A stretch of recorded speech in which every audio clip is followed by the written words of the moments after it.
7 druhov jedla, ktoré dokážu zázračne nakopnúť vtáka, aj keď máš cukrovku alebo rozbitý inzulín. Slabá erekcia vzniká, keď krv jednoducho nechce tiecť tam, kde má, kvôli tlaku, veku, cukru, stresu. Ale existuje spôsob, ako to otočiť. Cez jedlo, ktoré zvyšuje oxid dusnatý, teda prirodzený rozširovač ciev. Začni červenou repou a listovou zeleninou, špenát, rukola, keľ. Tie držia tlak dole a krvný obeh v chode. Melón, áno, má cukor, ale v malom množstve robí divy, lebo obsahuje citrulín, ktorý nakopne cievy ako sviňa. Cesnak a cibula zasa obsahujú alicín, ten otvára cievy a čistí telo zvnútra. Bobujové ovocie ako čučoriedky či maliny, plné antioxidantov, ktoré zlepšujú pružnosť ciev.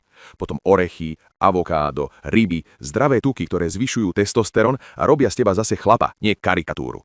A nakoniec granátové jablko a čili. Jedno ťa prečistí, druhé rozpumpuje krv ako motor.